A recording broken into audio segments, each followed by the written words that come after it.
8 मार्च अंतर्राष्ट्रीय महिला दिवस के अवसर पर आधी दुनिया के हक की लड़ाई में आवाज बुलंद की जा रही है।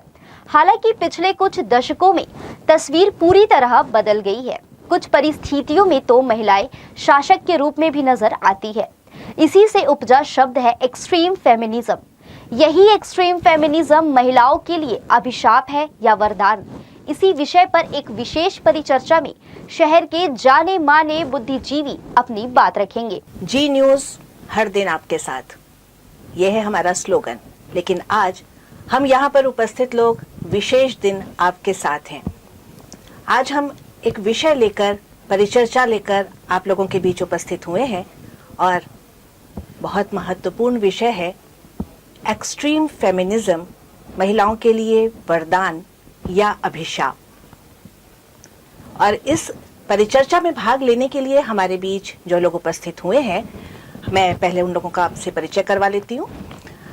हमारे साथ हैं वरिष्ठ भाषाविद, साहित्यकार डॉक्टर विनय कुमार पाठक, जो इस समय थावे विद्यापीठ गोपालगंज बिहार के कुलपति हैं और छत्तीसगढ़ के लिए एक जाना पहचाना नाम है और आप लोग सभी इनसे अच्छी तरह परिचित हैं।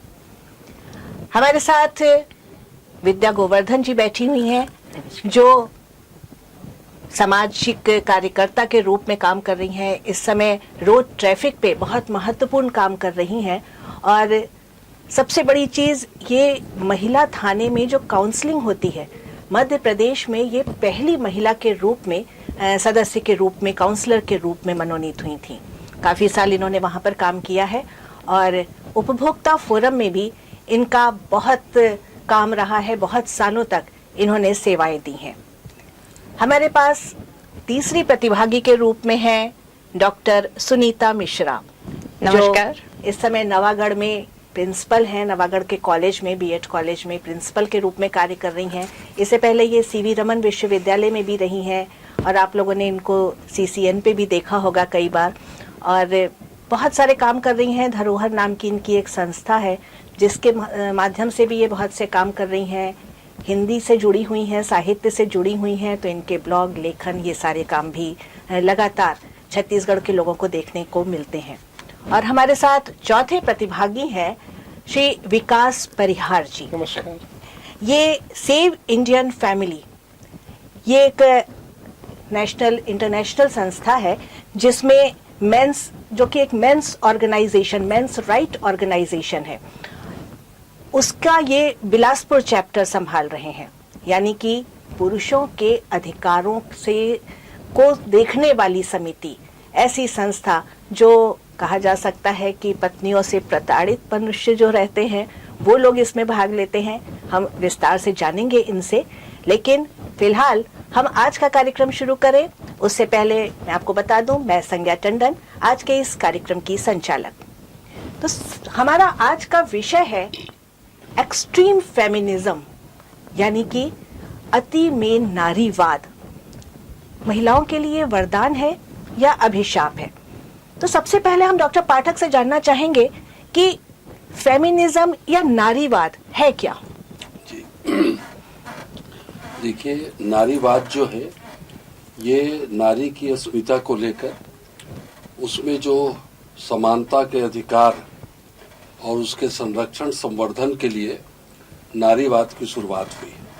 यद्यपि पश्चिम से इसको लोग रेखांकित करते हैं, लेकिन मैं ये मानता हूँ कि हमारे यहाँ मध्यकाल के बाद जो पुनर्जागरण काल आया, उसमें नारी शिक्षा और नारी की जितनी भी कुरीतियाँ हैं नारी विषयक, और पुरुष सत्तात्मक समाज में जो नारी को पार्श्व में रखा गया, उसको लेकर, चाहे वो सती प्रथा हो, चाहे वो अनमेल विवाह, बेमेल विवाह, बहु विवाह और नारी की नानाविध प्रताड़ना को लेकर नारीवाद की शुरुआत हुई।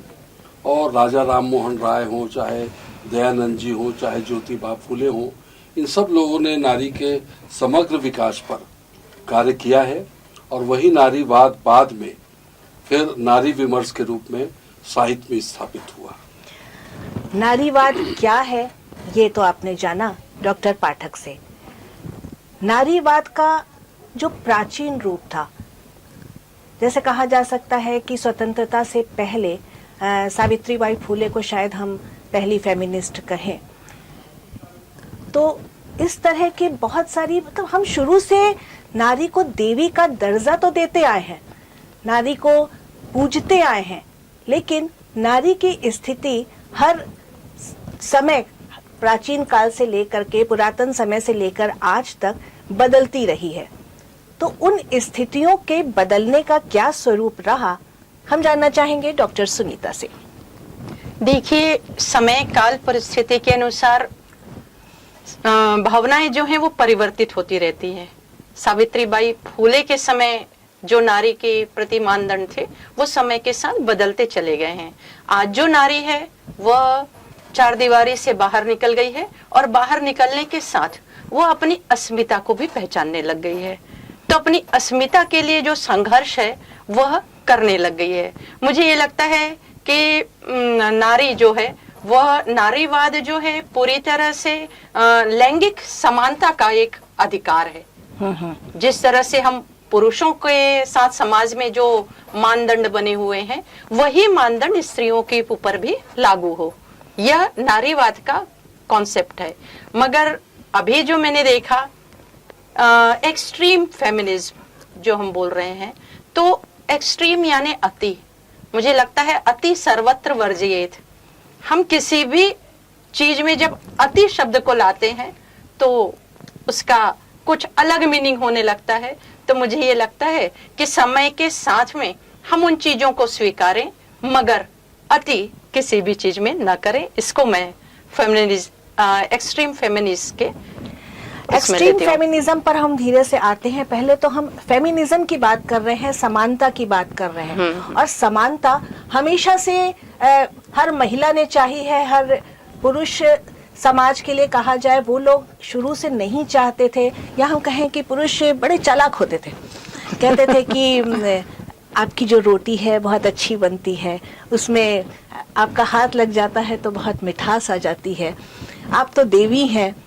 तो इस तरह की बातें करके महिलाओं को खुश करना या बाहर से दिखावा देना कि आप हमारी बराबरी की हो, लेकिन क्या ऐसी स्थितियां सचमुच रही है पुराने समय से लेके अभी तक की स्थितियों में? हम जानना चाहेंगे विद्या जी से, जो उपभोक्ता फोरम के साथ जुड़ी रही हैं, तो बहुत सारी महिलाओं से और उनकी समस्याओं से और को लगातार देखती आई हैं।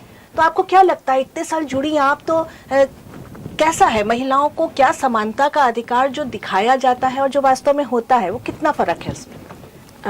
हम लोग के टाइम में, जैसे मेरी उम्र अब है, तो हमारे संस्कार और हमारे परिवार की परिभाषा अपने भारत में, क्योंकि एक देश ऐसा ही है अपना कि जिसमें विवाह को बहुत महत्व दिया गया है और परिवारों को, तो परिवार दो व्यक्तियों से बनता है, एक नर और एक नारी से। तो ये समानता कभी रही नहीं, कभी किसी कारण से नहीं रही, क्योंकि अर्थार्जन पुरुष करता रहा, इसलिए महिलाओं का दायरा घर में सीमित हो गया। बाद में आक्रमण वगैरह हुए तो ये सब और भी कारण थे जिस वजह से महिलाएं बंद हो गई अंदर, और फिर पुरुषों ने अत्याचार चालू कर दिए, क्योंकि हर चीज के लिए उसको पुरुष के सामने हाथ फैलाना पड़ता है और महिला निम्न है। यही एक मैसेज समाज में पता नहीं कैसे वो रूढ़ी जैसा बन गया कि हर कोई चाहता है कि पुरुष ऊपर है और महिला नीचे है। लेकिन हमारी संस्कृति में देखो या हमारे देवी देवता देखो कि महिला का नाम पहले आता है, तो लक्ष्मी विष्णु है, सीताराम है, तो हमारे यहाँ तो देवी करके ही पूजा जाता था, क्योंकि महिला जैसा त्याग कोई नहीं कर सकता। हालांकि परिवार बनाने में, दुनिया बनाने में ईश्वर ने जो दो एक यूनिट जोड़े हैं, उसमें तो दोनों का ही महत्व उतना ही बराबर है साइंस के दृष्टिकोण से। लेकिन महिला को जो कष्ट सहना पड़ता है या पुनर्जीवन वो जो देती है, वो किसी के पास नहीं है। इसलिए सबसे पहले कहा जाता है कि वंदन करो तो माता को करो। लेकिन अब ये है कि धीरे धीरे ये चीजें इतनी बदल गई कि महिला के पास कुछ नहीं है।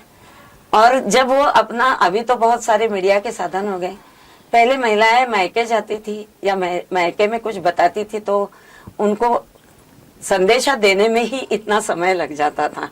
और फिर कुछ ऐसी धारणा थी कि एक बार गई तो जाएगी तो मर के ही निकलेगी, तो मैके में भी लोग उसको स्थान नहीं देते थे। जब वो समय हमने देखा है कि मैके में स्थान नहीं रहता था, इसलिए महिलाएं सहते चली जाती थी और फिर मजबूरी में वो अपने आप को कई बार खत्म भी कर देती थी या खत्म हो जाती थी।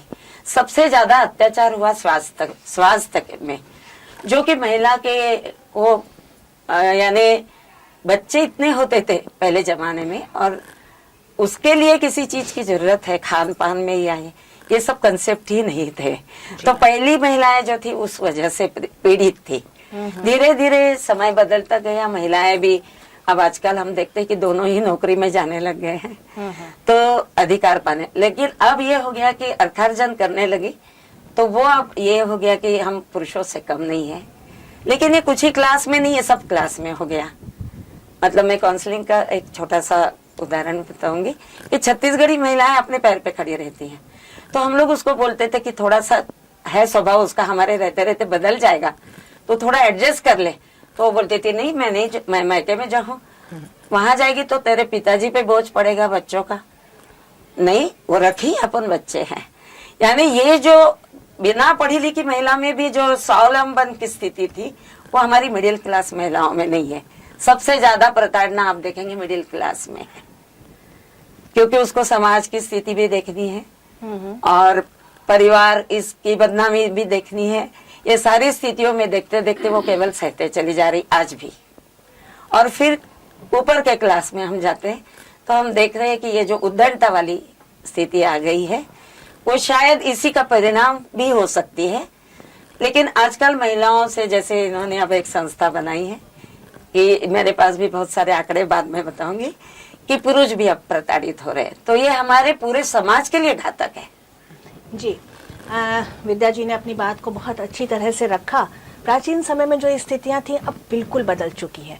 आज की स्थिति में धनार्जन महिला और पुरुष दोनों कर रहे हैं, जबकि पहले ये कहा जाता था कि घर संभालने का काम महिलाओं का होता है और पुरुषों का काम होता है धनार्जन करना। अब जब महिलाएं भी बराबरी से घर के बाहर निकल रही हैं, काम कर रही हैं, तो वो समानता का दर्जा चाहती हैं। वो ये नहीं चाहती हैं कि उनके ऊपर ये लादा जाए कि जबरदस्ती आप हमको समानता दीजिए, आप हमको हमारी वंदना कीजिए, आप हमारी प्रार्थना कीजिए, आप हमको सिर्फ समानता दीजिए, ये चाहती हैं। हम अभी एक काम कर रहे हैं, हमारी संस्था बिलासपुर में एक हिंसा को घरेलू हिंसा के खिलाफ, उसके बारे में हमने 80 महिलाओं का 20-20 महिलाओं के 4 समूह बनाए हुए हैं इस समय बिलासपुर शहर में। और उन महिलाओं से हम हर हफ्ते मीटिंग लेते हैं, उनको बहुत सारी जानकारियां देते हैं इससे संबंधित कि क्या हो रहा है। लेकिन कोई भी महिला आगे से बढ़ के नहीं बताती है कि उसके ऊपर हिंसा हो रही है। हिंसा क्या है ये नहीं पता है उन लोगों को। और जब उनको जानकारियां ही नहीं है कि देश के हर जिले में सरकार ने एक सखी वन स्टॉप सेंटर खोल के रखा है जहां पर वो अपनी बातें जाकर कह सकती हैं, तो वो उन जानकारियों को जब हम देते हैं तो वो लोग हैरानी से देखती हैं और फिर धीरे धीरे करके अब हमसे खुल रही हैं, अब हमको बताना शुरू कर रही हैं। एक तरह से हम अघोषित वॉलेंटियर्स तैयार कर रहे हैं कि आप लोग निकल करके किसी के सामने कोई परेशानी हो रही है तो आप बताइए उनको कि कैसे सुविधा पुलिस सहायता मिल सकती है, कैसे कानूनी सहायता मिल सकती है, और सब कुछ निःशुल्क हो सकता है। लेकिन आपको आगे बढ़ना पड़ेगा, सिर्फ सहना नहीं होगा। ये तस्वीर का एक पहलू है। तस्वीर का दूसरे पहलू के लिए हम विकास परिहार जी के पास चलते हैं। ये जो संस्था से काम कर रहे हैं, ये पुरुष प्रताड़ित संस्था है, उन लोगों के अधिकारों के लिए लड़ने वाली संस्था है। तो समानता का अधिकार यदि एक तरफ सिर्फ हम महिलाएं सह रही हैं, ऐसी बात नहीं है। पुरुषों के साथ क्या होता है, आइए जानते हैं इनसे। एक्चुअली जो कोई भी अगर फेमिनिज्म हो या कोई भी टॉपिक हो जहाँ एक्सट्रीमिज्म होगा वो चीज़ें खराबी होंगी, और हम लोग भी इक्वालिटी के लिए ही लड़ रहे हैं। लेकिन जो एक्चुअल इक्वालिटी न्यूट्रलिटी में है। जब कोई चीज़ न्यूट्रल होगी तो चीज़ें तभी वो इक्वल होंगी। न्यूट्रलिटी का मतलब ऐसे लॉ भी है, तो लॉ को भी जेंडर न्यूट्रल होना चाहिए। जैसे आपने डोमेस्टिक वायलेंस बोला, डोमेस्टिक वायलेंस में इमोशनल अब्यूज होता है, फिजिकल अब्यूज होता है, मेंटल अब्यूज होता है, फाइनेंशियल अब्यूज होता है। ये आदमी के साथ भी हो सकता है, लेकिन उसमें क्लॉज ही नहीं है। आपने ऐसा कोई नियम ही या लॉ नहीं बनाया है जो आदमी यूज कर सकता है। एक दूसरा एग्जांपल मैं आपको देता हूँ। आज पेपर में बहुत सारे रेप, बड़ा ये हीनियस क्राइम है, आप पढ़ते होंगे। उस क्राइम में आप ये देखते होंगे कि बहुत सारे रेप के ऐसे केसेस रहते हैं जिसमें आता है कि इसने शादी का झांसा दिया, शादी का प्रॉमिस करके उसको छोड़ दिया। ठीक, मान लीजिए आज 100 केसेस रेप के हो रहे हैं, मतलब 100 ब्रेकअप हो रहे हैं, तो 100 ब्रेकअप में चलिए हम बराबर नहीं भी लेते हैं, मान के चलते हैं 60 या 70% मेल पार्टनर ने डिच किया, 30% फीमेल ने किया। उस मेल के पास क्या राइट है? वो मेल का कौन सा कानून यूज करेगा? फीमेल के पास तो तुरंत जाके वो 376 रेप में फंसा देगी। वो मेल पार्टनर का क्या, उसका इमोशनल जो ब्रेकडाउन हुआ उसके लिए क्या रेमेडी है? आपने कोई रेमेडी ही नहीं रखी है चीजों को लेके। अगर आप सुसाइड की बात करेंगे तो मैं आपको बड़ा आश्चर्य होगा, 2021 का अभी मेरे पास फिगर है, अगर 100 सुसाइड हो रहे हैं तो 72.5 मेल सुसाइड कर रहे हैं, फीमेल सुसाइड 27.4% है, और इसमें भी 33% फैमिली प्रॉब्लम से सुसाइड हो रहा है। आप काउंसलिंग कई बार की है, अगर कोई भी शादी के 7 साल के अंदर अननेचुरल डेथ हो जाती है तो 304 में पूरा का पूरा परिवार अंदर हो जाता है। यहाँ अगर एक मेल सुसाइड इतना कर रहा है लेकिन किसी को इसके बारे में कुछ भी फर्क नहीं पड़ा। और एक दूसरा एग्जांपल देते हैं, यहाँ जितने लोग बैठे हैं लगभग सबको पता होगा 8 तारीख को महिला दिवस है, और सबके हिसाब से एक पुरुष प्रधान समाज है। यहाँ से कितने लोगों को पता है कि अंतर्राष्ट्रीय पुरुष दिवस किस दिन पड़ता है? कितने लोग को पता है यहाँ पर? लेकिन पुरुष प्रधान समाज है हम, लेकिन यहाँ किसी को यह नहीं पता कि 19 नवंबर को अंतर्राष्ट्रीय पुरुष दिवस पड़ता है। लेकिन सो कॉल्ड हम लोग मेंस डोमिनेटेड सोसाइटी हैं। आपकी पीड़ा समझ सकते हैं हम। आप जिस संस्था के साथ काम कर रहे हैं, विद्या जी ये बताइए कि आपके पास जो केसेस आते हैं वो सिर्फ महिलाओं के आते हैं या पुरुष भी कभी इस तरह के केसेस लेके आते हैं आपके पास? आते हैं। क्या है, अभी आजकल बहुत ज्यादा आने लगे, लेकिन लॉ वैसा बना है तो कई बार मुश्किल तो होती है पुरुषों को, क्योंकि ये है कि जैसे वारंट गया या इंक्वायरी गई तो सबसे ज्यादा खराब ये होता है कि जो सर्विस करते रहते हैं पुरुष या वो, तो बिना जांच किए हो सकता है कि कई बार उनकी सर्विस को खत्म कर दिया जाता है। तो कई बार पुरुष ही दोषी नहीं रहता। मैं एक बहुत अच्छा उदाहरण दूंगी इसमें कि हाईकोर्ट में एक केस जो रोज कानून के साथ खेल रहे उनके साथ एक घटना घटी थी। तो उनकी मिसेस, ये नया जो मोबाइल आया है, हम बोलते हैं कि बच्चे बिगड़ते हैं, मैं मतलब इसका उदाहरण इसलिए दे रही हूँ बिना नाम लिए कि एक अच्छे से अपने को वो हो जाए। तो वो महिला कोई फ्रेंड बना ली अपने मोबाइल पे, और फ्रेंडशिप इतनी बढ़ती गई, उसी पर से घर में झगड़े होने लगे। केस महिला ने दायर किया, लेकिन जब पुरुष ने अपनी परिस्थिति बताई तब हमने उसकी सच्चाई जानने के लिए, और पुरुष तो पुरुष ही था फिर शारीरिक अत्याचार ने मारना ये वो, क्योंकि ये कंसेप्ट अपने भारत में नहीं है कि शादीशुदा महिला 2 बच्चों के बाद भी कोई बॉयफ्रेंड बनाएगी और इतनी नजदीकियां बनाएगी, ये कंसेप्ट ही अपने यहाँ नहीं है। इसलिए स्वाभाविक है कि वो रिएक्ट गलत होता था, और फिर उसने उसके ऊपर केस किया। तो वो बोला लिटरेरी कि मैडम मेरे को अंदर कर दीजिए, मैं बहुत परेशान हो गया हूँ इन चीजों से, मैं उसकी मानसिकता में नहीं हूं, नहीं तो मैं भी 4 बना लेता। तो इसका परिणाम बच्चों पे हो रहा है।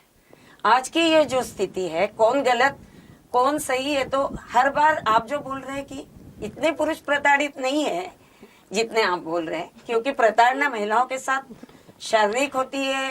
हिंसा के दृष्टिकोण से तो आप देखेंगे कि लहूलुहान होकर पहुंचती है, और एक ही शब्द रहता है अच्छे घरों में कि चली जाओ, घर छोड़ दो, तुमको पसंद नहीं है तो, और वो पूरा नौकरी भी करेगी, काम भी करेगी।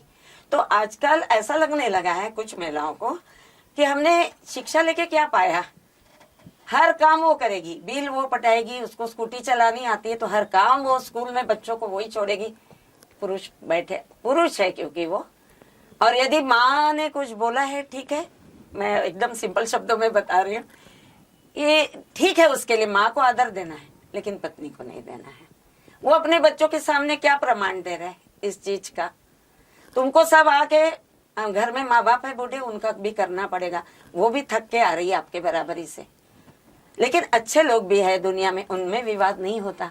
मैं एक डॉक्टर फैमिली को देखी हूँ, दोनों डॉक्टर है, और आने के बाद वो जब खाना बनाती थी तो डॉक्टर साहब अपने बच्चों को लेके बोतल से दूध पिलाते थे, अब ये अगल बगल वाले लोग जो है, जो पुरुष मदद करते हैं महिलाओं की, उनको बहुत टीका टिप्पणी करते हैं, क्योंकि ये मानसिकता ही नहीं है। तो दोनों मिलके यदि चले, और अत्याचार अक्सर, जैसे किसी भी एक्ट को लेके देखिए कि पहली महिलाएं जल के खत्म हो गई, ना किसी के पास पहुंच पाई, मतलब जानकारी के अभाव में कहो, या परिवार को वो तोड़ना नहीं चाहती थी कहो, या मायके का सपोर्ट नहीं था इसलिए कहो, अगल बगल का किसी का सपोर्ट नहीं था इसलिए कहो। तो इसलिए ये कानून 498 में और सेक्शंस देके बनाए गए। डाउरी ये था हमारे समाज में कि पिता पहले हिस्सा नहीं देते थे महिलाओं को, स्त्री को हिस्सा नहीं मिलता था, बेटियों को, इसलिए अपने तरफ से अब ये बेटी कब दिखेगी, कितने महीनों में, कितने सालों में, तो अपने तरफ से पिताजी बहुत अच्छी शादी करने लग गए और वो दहेज का स्वरूप ले लिया। दहेज के लिए कितने आंकड़े आप निकालिए कि दहेज के लिए लड़कियां जलाई गई। अब वो लड़कियां जलाई गई है, लिटरेरी जलाई गई है, तो उसके लिए कानून बना। अब हाँ, ये है कि कानून के दो पक्ष है। आप हमारे यहाँ एक सर थे, जब ये कानून आया कि अब ससुराल में, जहाँ पे ससुराल है वहां जाके लड़की को FIR करना पड़ेगा, जब ये कानून आया तब मेरे को बड़ा दुख हुआ कि जो महिला कुछ नहीं है, जिसके पास चप्पल नहीं है पहनने की, 2 रुपए नहीं है, मायके वाले सपोर्ट नहीं कर रहे, तो वो कहाँ जाएगी वहां करने के लिए केस। तब सर ने बहुत अच्छा उदाहरण दिया, बोले मैडम मेरा जब बेटा है ना, तो मेरे को लगता है कि पुलिस वाले या जज इसको समय दे, इसकी बात सुने, लेकिन जब मेरी बेटी जलती है ना, तब मेरे को लगता है कि आंधा कानून है, मेरी बेटी जल गई और ये केस तारीख पे तारीख दिए जा रहे हैं। तो हम कानून को नचाना चाहते हैं, हमको जैसा चाहिए, लेकिन वो नाच नहीं सकता। विकास जी, मुझे दिखाई पड़ रहा था कि आप उनकी बातों पे जो है बहुत कुछ बोलना चाह रहे हैं। नहीं, इन्होंने बोला बिल्कुल, जैसे कोई भी कानून बनता है तो हर चीज को, जैसे हमने भी कोई भी आप स्ट्रेटेजी बनाते हैं अपनी फाइनेंशियल प्लानिंग या कुछ भी, तो समय के साथ उन चीजों को चेंज करना पड़ता है। जब ये बना था कानून, बिल्कुल हो सकता है उस समय ये सारी चीजें थी, लेकिन अगर ऐसे कोई भी कानून नहीं होंगे जिसमें मतलब लीगल टेररिज्म तक सुप्रीम कोर्ट ने 498 को कह दिया कि इसको तो, इसका मिसयूज लीगल टेररिज्म जैसा है, मतलब इतना ज्यादा हाईली मिसयूज्ड हो रहा है। मैं आपको गिरफ्तारी का आंकड़े बता रहा हूँ, छत्तीसगढ़ का मैं बता रहा हूँ, ये 2018 की बता रहा हूँ, उसके बाद की फिगर हमारे पास नहीं है। टोटल छत्तीसगढ़ में जो केसेस फाइल हुए, 503 केसेस फाइल हुए हैं, 1012 मेल अरेस्ट हुए हैं और 457 महिलाएं भी अरेस्ट हुई हैं। ऐसा नहीं है केवल मेल ही इस कानून के दुरुपयोग का शिकार हो रहे हैं। एक जो महिला रहती है वो केस फाइल कर देती है, तो जो उसकी जो ननद रहती है, हो सकता है वो आउट ऑफ इंडिया है, वो उसको भी उस पर भी एलिगेशन लग जाता है। उसकी जो मतलब उसी घर की एक भाभी है जो अच्छे से उस घर में रह रही है, उस पर भी एलिगेशन लग जाता है। मतलब एक जो आपने कानून बनाया एक महिला की सुरक्षा के लिए, तो वो उसका मिसयूज जब होता है तो उसमें तो सबसे ज्यादा प्रभावित एक पति के अलावा पूरी महिला ही होती है प्रभावित। और समय समय पर मतलब जो चीजें होती हैं, आप उन चीजों को मतलब आपको रिव्यू करना पड़ेगा। अब आप खुद देखिए, आप काउंसलिंग में एक बार 498 हो जाता है तो उसका परिवार बचता है क्या? मतलब फैमिली बचाने के लिए तो कहीं हम आगे ही नहीं आ रहे हैं। परिवार तोड़ना मतलब अगर कहीं पर अगर कोई ऐसा आपको इशू लग रहा है कि ये चीजें हैं, तो अगर एक बार FIR दर्ज हो जाएगी तो वो हस्बैंड कैसे ट्रस्ट करेगा? मतलब कुछ भी रीजन होगा वो कैसे ट्रस्ट करेगा उसके साथ, उस घर में कैसे रह सकेगा? तो मतलब पहला प्रायोरिटी होना चाहिए कि फैमिली हार्मोनी प्रायोरिटी होना चाहिए। और आजकल फेमिनिज्म क्या कर रहा है कि जो पुरुष और महिला थे एक दूसरे के पूरक थे, अब इनको एक दूसरे कॉम्पिटिटर बना दिया। ये दोनों एक दूसरे के कॉम्पिटिटर नहीं है, एक दूसरे के पूरक है। और हर जगह भी आप जाएंगे, हर जगह ये बात आपको सब जगह सुनने में नहीं, महिला का अधिक मतलब ये महिला का राइट है, लेकिन ड्यूटी किसी ने बताया कि ये महिला की ड्यूटी भी। अगर आपको कहीं ऑफिस में कोई राइट मिला है तो उसके लिए आपको पहले ड्यूटी करनी पड़ती है। आपकी जो ड्यूटी है, जब आप अपनी ड्यूटी करेंगे तब आपको वो राइट मिलेगा। लेकिन कहीं पर भी ड्यूटी का पेमेंट होता है, एक मिनट ना, ड्यूटी का पेमेंट होता है हर जगह। नहीं सॉरी, सोशल वर्कर छोड़ के सब जगह होता है। तो एक कंसेप्ट बीच में आया था कि जो घरेलू महिलाएं हैं उनके लिए कुछ अमाउंट नहीं देना चाहिए। नहीं, पेमेंट के रूप में नहीं, उसको जैसे मेरे पिताजी भी घरेलू काम किया तो उनको पेमेंट मिला क्या? मेरे को अपब्रिंगिंग में मतलब उसका पेमेंट यही रहेगा कि मैं बड़ा हो जाऊंगा, मतलब उसका रिवार्ड ये रहेगा कि मैं अपने माँ बाप का सेवा करूंगा। वो ये अगर आप घर में अगर इस तरह की बात करेंगे तब तो फिर नहीं, मैं ये नहीं बोल रही हूँ पेमेंट मिले, महिलाएं जो निम्न स्थिति में आ गई उसका कारण बता रही हूँ कि सबसे पहले वो हुआ। अब वो कमाने लग गई, उनके पास कोई और मेन तो आज की दुनिया का मेरे नजर में कि सब कुछ हमारे पास है लेकिन मन की शांति नहीं है किसी के पास। कंपटीशन है। जैसे मैंने 7 लाख की गाड़ी ले ली ना तो मैं संतुष्ट नहीं हूँ तब तक खुश हूँ 4 दिन तक जब तक कि वो 9 लाख की गाड़ी नहीं ले रहा है बगल वाला। तो ये जो एक मानसिकता ही है। और सबसे ज्यादा मैं काउंसलर थी तो मैं ये बोल सकती हूँ कि समाज का नुकसान हो रहा है और बच्चों का हो रहा है। जब बच्चे बिलखते हैं परिवार परामर्श केंद्र में और फैमिली कोर्ट में, मैं आपको बता रही हूँ कि हम लोग को केवल परामर्श देना है लेकिन बच्चों को भी नहीं दिया जाता। देखिए, हम बात कर रहे थे फेमिनिज्म की, हम थोड़ा सा दूसरी तरफ मुड़ जा रहे हैं। पहले महिला की स्थिति जो है कम थी, पुरुष जो है उस पर अधिकार जमाता था। समानता के लिए बहुत से कानून आए, बहुत से महिलाओं को अधिकार दिए गए कि वो समानता की स्थिति तक आ पाएँ। उसके लिए कानूनों के अलावा भी बहुत सारी चीज़ें उपयोग में लाई गई। बराबरी से तो हम आए। आपने एक बात कही थी कि हमारी संस्कृति में ऐसा नहीं था, हमारी मानसिकता में ऐसा नहीं था कि हम एक पति के अलावा दूसरी तरफ देखें या कोई भी काम जो है हम बराबरी से करें। पति परमेश्वर है, पति पत्नी को पैर छूना चाहिए। ये सारी चीज़ें हमारे संस्कारों में, हमारी परंपराओं में थी।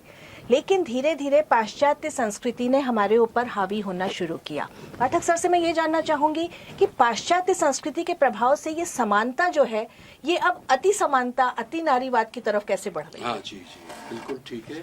बहुत अच्छा प्रश्न है। देखिए, जो नारीवाद या स्त्री विमर्श की बात हम लोग साहित्य में करते हैं उसमें 3 तरह की चीज़ें आती हैं। पहला जो है उदारवाद। तो पुरुष जो है वो निश्चित रूप से इतना उसका हृदय उदार है कि वो स्त्री को समान भी समझता है और कई मामलों में ऊंचा भी समझता है और उसको समान अधिकार देता है। आज का जो शिक्षित समाज है उसमें आपको उदारवादिता मिलेगी। परंपरावादी समाज की बात मैं अभी नहीं करना चाहता। दूसरा जो दृष्टिकोण है वो मार्क्सवाद का आया साम्यवाद।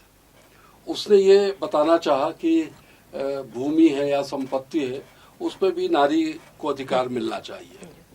और फिर तीसरा जो आया जिसकी बात संज्ञा जी अभी कह रही हैं तो वो पूरा पाश्चात्य प्रभावित है, अति नारीवाद। अति नारीवाद का मतलब ही है कि नारी जो है परिवार को नहीं मानती, विवाह संस्कार की मान्यता को वो अस्वीकार करती है। जितने सुहाग के चिन्ह हैं उसको बोलती है कि ये हमको परतंत्र बनाने का एक षड्यंत्र है। इस तरह वो मांग नहीं भरती, वो चूड़ी नहीं पहनती, पायल नहीं पहनती। और ऐसी जो महिलाएं हैं, अतिवादी महिलाएं हैं, तो पूरा पाश्चात्य प्रभाव जो है उस पर आ रहा है। और मैं संकेत में भी कहूँ कि वो स्त्री विमर्श जो लिखा जा रहा है वो पूरा देह विमर्श हो गया है। लोग इतने भौतिकवादी हो गए हैं। स्त्री कहती है कि यदि पुरुष 10 लोगों से संपर्क कर सकता है तो मेरा देह है, मेरा अधिकार है, पति उसको भोगे आवश्यक नहीं है, दूसरे के प्रति भी वो समर्पित हो सकती है, ये मेरी रुचि और प्रवृत्ति पर है, इस पर मेरा अधिकार है। तो इस तरह जो अतिवादी दृष्टिकोण हमारे साहित्य में आया वो निश्चित रूप से पाश्चात्य प्रभाव में है। आज भी स्त्री विमर्श पर जो साहित्य लिखे जा रहे हैं हम लोग भूल जाते हैं। महादेवी वर्मा ने जीने की कला ये निबंध लिखा है, उसमें उन्होंने सिद्ध किया है, बताया है कि हमारी जो भारतीय संस्कृति है उसके आधार पर जो हमारा जीवन है वो कभी भी नर और नारी के बीच में असमानता को लेकर नहीं चला है। उन्होंने बताया कि जो वैदिक काल है उसमें भी स्त्रियों को पूरा महत्व दिया गया। मध्यकाल में जरूर स्त्रियां हाथ हुई, बुर्का पहनी और नाना प्रकार के विचार हुए। और उसके बाद फिर जो स्थितियां आई नारी के प्रति जो पार्श्व में रखा गया, तो यहाँ तक तो बिल्कुल ठीक है कि नारी शक्ति और स्वातंत्र की बात जो कही गई और उसमें बहुत कुछ शिक्षा के माध्यम से हम आज देख रहे हैं कि नारी वो सारे काम कर रही है जो पुरुष भी करता है। ऐसे क्षेत्र जिसमें लोग सोचते थे कि स्त्री काम नहीं कर सकती, उसमें भी स्त्री परचम लहरा रही है। तो स्त्रियां जो हैं वो अपनी प्रतिभा का उपयोग कर रही हैं, उसको मंच मिल रहा है, सारी चीजें हैं। तो हम यदि ऐसे बहुत सारे प्रेमचंद को पढ़ें, नारी के यथार्थ को चित्रित करते हैं, लेकिन भारतीय संस्कृति के अनुरूप उनका जो कहानी संग्रह है, उनकी कहानियां हैं, उपन्यास है, उसमें हमको वो प्रवृत्ति दिखलाई देती है। जुल्म हुए हैं नारियों पे, ये पता चल रहा है, लेकिन ऐसा कहीं नहीं है कि वो नारी उस प्रतिकार के लिए पुरुष का मुकाबला करने के लिए आगे आए। आज जो द्वंद्व छिड़ गया है, एक प्रतिरोध की स्थिति जो निर्मित हुई है स्त्री और पुरुष की, अभी हम लोग चर्चा भी कर रहे थे कि ये दोनों सहचर हैं, दोनों के काम बटे हैं, लेकिन दोनों एक दूसरे के काम को मैत्रीपूर्ण ढंग से कर सकते हैं। कई ऐसे आपको उदाहरण मिलेंगे कि पुरुष हैं, 3-4 बच्चे हो गए और पत्नी की मृत्यु हो गई, लेकिन उसने शादी नहीं की, वो स्त्री के सारे काम कर रहा है, वो बच्चों के माँ बाप दोनों हैं। तो आप देखिए ऐसे बहुत सारे उदाहरण हमारे पास हैं। हम ऐसे उदाहरण को आदर्श के रूप में प्रस्तुत क्यों नहीं कर सकते? हम क्यों सारे पाश्चात्य उदाहरण जो हमारी संस्कृति के विपरीत है और स्त्री को कहाँ ले जा रहे हैं? आखिर हम वही पाशुवत प्रवृत्ति पे जा रहे हैं, पाशविक प्रवृत्ति पे जा रहे हैं कि जैसे पहले पशु जो है वही हम काम करें। तो ये पाश्चात्य प्रवृत्ति को छोड़कर ये जो अतिवाद है, निश्चित रूप से वो किसी भी ढंग से मुझको वो वरदान नहीं लगता, मुझको वो अभिशाप ही लगता है। हम आपको बताना चाहेंगे डॉक्टर विनय पाठक को स्त्री विमर्श पे नारी चिंतन इस विषय पर इनके लिए एक पीएचडी भी हुई है इनके ऊपर। इनके जो नारीवाद से संबंधित जो चिंतन है, तो आपको इतना बोलने से ही इनके बारे में समझ में आ गया होगा कि इनका चिंतन क्या है नारीवाद के संदर्भ में और अति नारीवाद के संदर्भ में। इसी तरह से ये जो सुनीता जी हमारे साथ बैठी हुई हैं, इन्होंने भी स्त्री विमर्श पर एक पुस्तक लिखी है। चलिए इनसे भी हम जानते हैं कि कितना सही है स्त्री विमर्श और नारीवाद की आज की स्थिति। क्या विस्फोटक स्थिति आ चुकी है या वैसे हमको चिन्ह दिखाई पड़ रहे हैं आगे? मुझे लगता है संज्ञा जी कि विस्फोटक स्थिति के चिन्ह थोड़े दृष्टिगत होने लग गए हैं, क्योंकि समाज का विघटन, स्त्री के चरित्र का मुझे लगता है गिरना, या फिर मैं देखूं परिवार का टूटना, इस तरह से जो समस्याएं हैं वो थोड़ी ज्यादा दिखने लग गई हैं। और इसके लिए मैं पूरी तरह मगर स्त्री को दोषी नहीं मानती, क्योंकि देखिए जब कभी घर में रंगोली बनाना हो तो रंगोली बनाती हुई लड़की हमें बहुत अच्छी लगती है, हमें पूजा पाठ करती हुई लड़की बहुत अच्छी लगती है, मगर वही लड़की जब अपने अधिकारों की बात करती है तब हमें अच्छी नहीं लगती है। तो घर, परिवार और समाज को भी इस मामले में बात करनी चाहिए, या इतना तो उनको छूट देनी पड़ेगी, स्वतंत्रता देनी पड़ेगी कि वह अपने अधिकारों की बात भी अपने पति से, अपने पिता से, अपने भाई से कर सके। और इतना विश्वास उस परिवार को भी उसके ऊपर रखना होगा, तभी वह आगे बढ़ पाएगी। आदरणीय गुरुवर ने कहा कि साहित्य में आप मध्यकाल या फिर वैदिक काल में देखें तो आप देखिए ना, लोपामुद्रा, घोषा, अपाला, गार्गी, मैत्रेय, सबको पुरुषों के बराबर वैदिक शिक्षा दी गई थी। और सारी शिक्षाओं के बाद भी वो घर के भी काम, ऋषियों की सेवा, अपने पति की हो, भाई की हो, घर को झाड़ू लगाना, गायों की सेवा, इतना भी वो करती थी। अभी भी मुझे लगता है बिगड़ा कुछ नहीं है, बस हमें फिर से उसी वैदिक काल की ओर लौटना पड़ेगा जहां पुरुषों को भी स्त्रियों को उसी गार्गी मैत्रेय की ओर सम्मान देना होगा। तो जब सम्मान मिलेगा तो मुझे लगता है सम्मान वापस भी लौटता है। बिल्कुल सही बात मुझे है। यही लगता है। सामंजस्य बिठाना और सामंजस्य बिठाना बहुत जरूरी है। जैसा भैया ने कहा कि भाई दोनों एक दूसरे के पूरक हैं, स्वाभाविक है, दोनों एक दूसरे के पूरक हैं। परिवार की गाड़ी भी दोनों दो पहिए के जैसे हैं और दोनों के एक के बगैर वो गाड़ी चलेगी नहीं। तो वह भावना पुरुषों में भी आना है, और महिलाओं में भी आना है। जी हाँ, कई हाँ। बार ये चीज देखने को मिल रही है जो आपने कहा कि वैदिक काल की तरफ हमको जाना होगा जी। और महिलाओं को अगर अर्थार्जन कर रही हैं, वो अपनी मर्जी से कर रही हैं, अपने क्षेत्र को छोड़ के आगे बढ़ रही जी। हैं, तो उनको अपनी ड्यूटीज तो पहले निभानी निभानी है, पड़ेगी। उसके बाद और साथ में पुरुषों को भी ये सोचना होगा कि अगर महिला हमारे क्षेत्र में आ रही है तो हमें उनका साथ देना है। बिल्कुल। घर में रोटी बनाने के लिए अगर दोनों लोग नौकरी से आ रहे हैं तो महिला ही आके घर में खाना क्यों बनाए?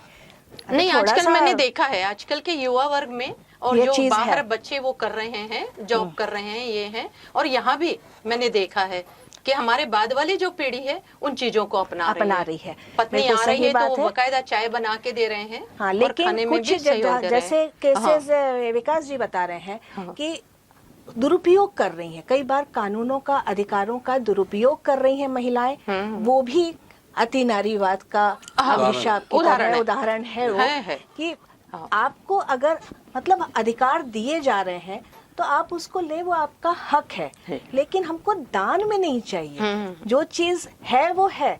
आप जबरदस्ती हमको चीजें देंगे कि नहीं महिला बराबर है, भैया लेडीज फर्स्ट, और ये सारी चीजें की जाएंगी, महिला का वंदन किया जाएगा, वैसे हमको वैसे नहीं महिलाओं को नहीं चाहिए।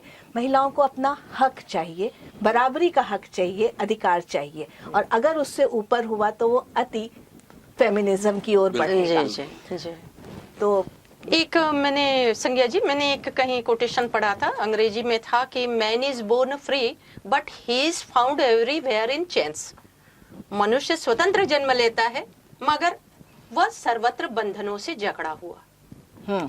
मुझे लगता है इस वाक्य को हम अपने अंदर ही समाहित कर ले, या हर व्यक्ति समाहित कर ले, तो कहीं ना कहीं वो समाज का बंधन, परिवार का बंधन, घर बंधन नहीं है मगर हमने अपने अंदर वो लाद लिया, तो मुझे लगता है कोई भी परिवार, कोई भी समाज, मुझे नहीं लगता कि विघटन होगा। नहीं, तो ये आप ठीक बोल रही हैं। हाँ। आप देखिए, जो पशु से हम अलग हुए जी मनुष्य, जी उसका कारण ही है कि जब तक मर्यादा, संस्कार, जी। अनुशासन, और इसीलिए मैंने कहा विवाह जो है जी परिवार के लिए जरूरी है। जरूरी है। और अति जो स्त्रीवाद सर्वत्र बढ़िए। है, हाँ, वही उसका विरोध कर रही। इसलिए जी कहीं से भी ऐसा नहीं लगता कि वो वरदान हो। जी नारी बढ़े और अपने गुणों के आधार पे सम्मानित हो सहज रूप से, ये तो समाज आज भी स्वीकार करता आज है। भी स्वीकार करते हैं। जब पढ़े लिखे लोग नहीं थे तो नारियों की स्थिति अलग थी, जी लेकिन आज जो पढ़ा लिखा आदमी है, जो दुनिया देख रहा है, वो समझ रहा है कि नारी जो है उसको महत्व हमको देना पड़ेगा, उसके गुणों को स्वीकारना पड़ेगा।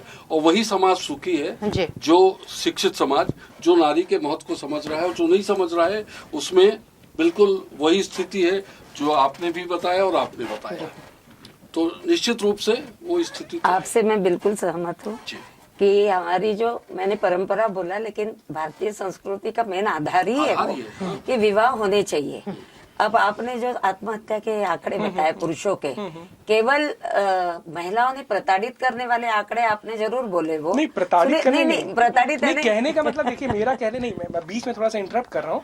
कहने का मतलब है कि मेंस लाइफ मैटर, मतलब जैसे आपने कोई, मतलब एक जैसे निर्भया कांड हुआ, आपने पूरा कमीशन बना दिया। आपको लगता है कि आज मतलब गवर्नमेंट ने या कहीं भी कोई भी ऑर्गेनाइजेशन ये पता लगाने की कोशिश क्यों करी कि तिगुनी आत्महत्या क्यों हो रही है, आदमियों में तिगुनी आत्महत्या क्यों हो रही है? वो तो एक हिसाब से स्ट्रॉन्गर सेक्स है, वो समाज के एकदम मजबूत वो है, मतलब वुमेन वीकर सेक्स है, फिर भी क्यों आत्महत्या हो रही है? मैं बता रही हूँ उसका कारण कि विवाह नहीं हो रहे। और मैंने बहुत पहले एक लेख लिखा था, तो उसमें बहुत लोगों ने क्वेश्चन किए थे कि हमारे यहाँ पुरुष प्रधान संस्कृति है और कुछ जगह में महिलाओं को महत्व दिया जाता है, जैसे कुछ वनवासी, आदिवासी।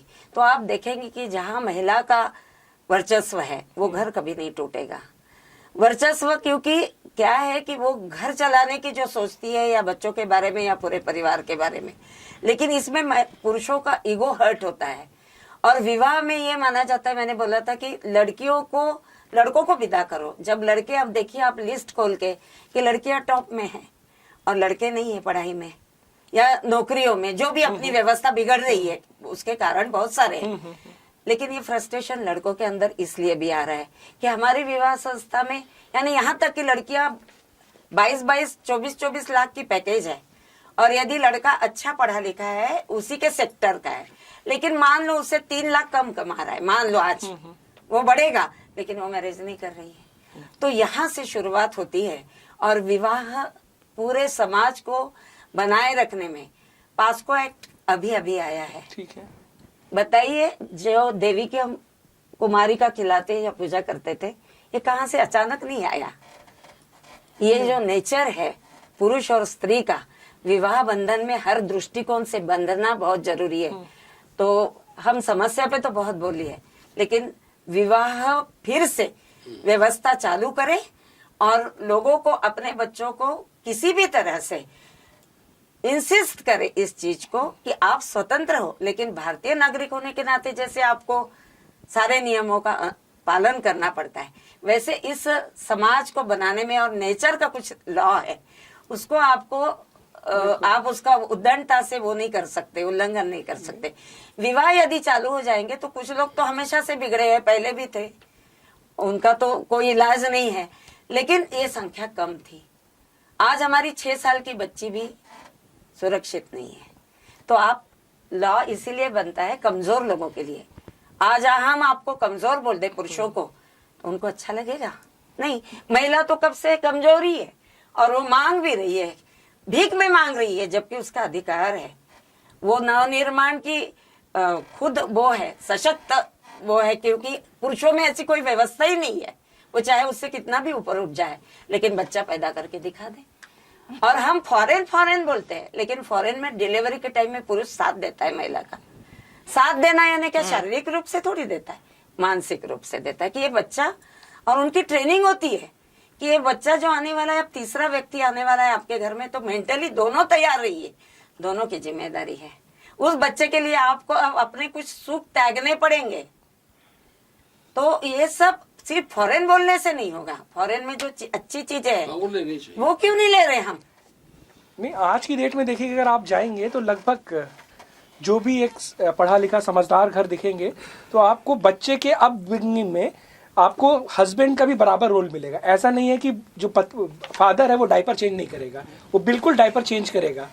मतलब उसका भी हर जगह से, ये आप इग्नोर नहीं कर सकते। मतलब होती थी चीजें, लेकिन आज की डेट में एक बच्चा, जैसे मेरी 2 बच्चियां हैं, तो जो मेरी जो ड्यूटी है, मैं अपने हिसाब से अपनी ड्यूटी करता हूँ। मतलब एक मुझे भी पता है कि एक मतलब मेरी वाइफ है, उसकी एक लिमिटेशन है, वो एक इतना ही काम कर सकती है, सारा काम मैं उसके भरोसे नहीं छोड़ सकता हूँ। क्योंकि कोई भी अगर आज पढ़ा लिखा आदमी है, वो अपने बच्चे का, अगर उसके बच्चे हैं, लड़कियां हो चाहे लड़का हो, वो चाहेगा कि वो उसका भविष्य अच्छा हो। उसके भविष्य अच्छा करने के लिए उसके हिस्से का भी जो योगदान रहेगा वो बिल्कुल दे रहा है। और कुछ नहीं दे रहे हैं, उस चक्कर में पूरी की पूरी सोसाइटी को आप एक ही तराजू में नहीं तौल सकते। नहीं, एक मिनट, आप दोनों की बात में सुन लिया।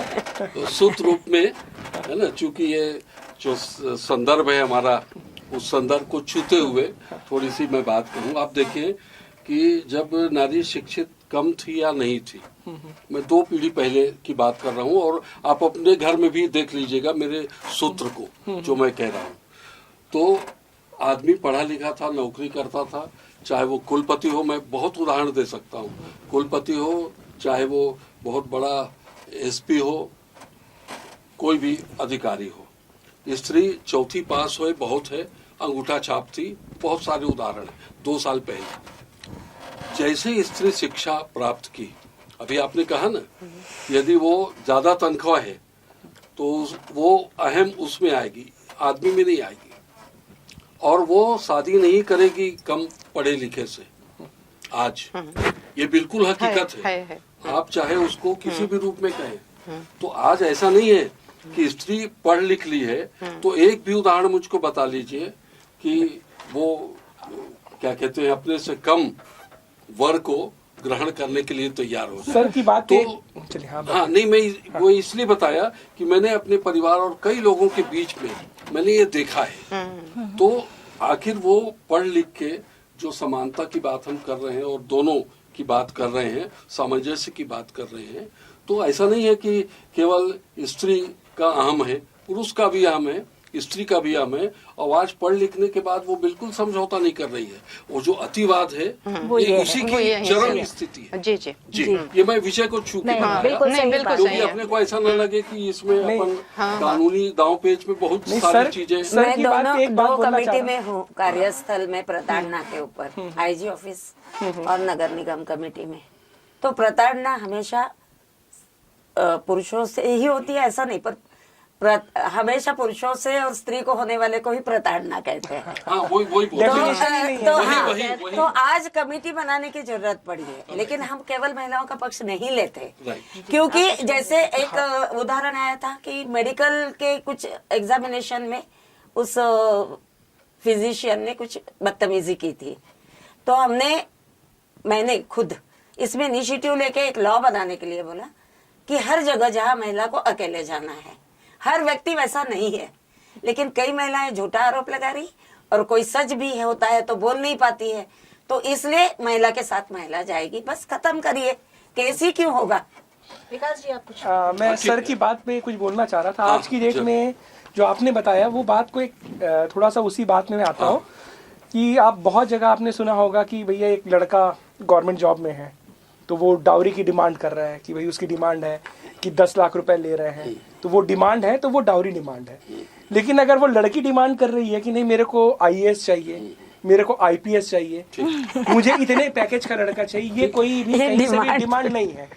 मतलब अगर मतलब वहाँ लड़का कह रहा है वो बिल्कुल डिमांड ठीक है है। ना, ठीक है, बिल्कुल। और दूसरी बात, आज की डेट में जैसे आपने एक जो बात बोला था, मैं उस समय बोलना चाह रहा था, आपने जो पुराने समय का एग्जाम्पल दिया था, हम यहाँ सब लोग बैठे हैं, अगर हम आपकी भी अपनी मम्मी से बात हुई होगी, जी। अपनी दादी से बात हुई होगी, उस समय उनको हो सकता है लकड़ी में खाना बनाना पड़ता हो, घर का पूरा काम करना पड़ता हो, घूंघट प्रथा थी, बहुत सारी चीजें थी, लेकिन आज की डेट से ज्यादा वो सुखी थे।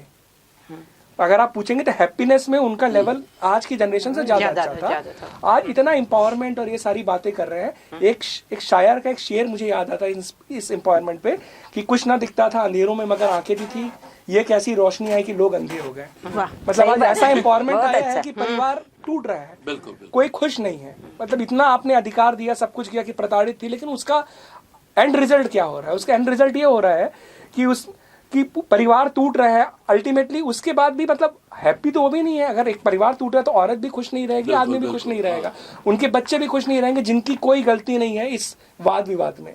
हम विकास जी के इसी शेर के साथ अब अपने कार्यक्रम को अंत करते हैं कि जैसा इन्होंने कहा कि पहले कभी कोई दुखी नहीं होता था, खुश रहते थे। आज डिप्रेशन और बहुत सारी चीज़ें हो रही हैं, खुशियाँ लोग ढूंढ रहे हैं, और उसके कारण अभी हम लोगों ने जितनी चर्चा की, आप लोगों को समझ में आया होगा कि समझ हर व्यक्ति रहा है, नारी और पुरुष एक दूसरे के पूरक हैं, ये बात भी हर किसी को मालूम है, अहम टकरा रहे हैं, ये भी हर किसी को मालूम है, लेकिन अभी विस्फोटक स्थिति सिर्फ दृष्टिगत हो रही है। अति फेमिनिज्म जो है वो अभिशाप है या वरदान है, अभी हम कह सकते हैं बीच की स्थिति में है, और कंट्रोल किया जा सकता है। बस समाज के हर व्यक्ति को समझने की ज़रूरत है, अपने पार्टनर को समझने की ज़रूरत है, स्त्री और पुरुष के सहयोग और सामंजस्य को समझने की ज़रूरत है। मैं संज्ञा टंडन अपने साथ विद्या गोवर्धन जी, डॉक्टर विनय पाठक, डॉक्टर सुनीता मिश्रा और विकास परिहार जी के साथ आप सभी का धन्यवाद देती हूँ।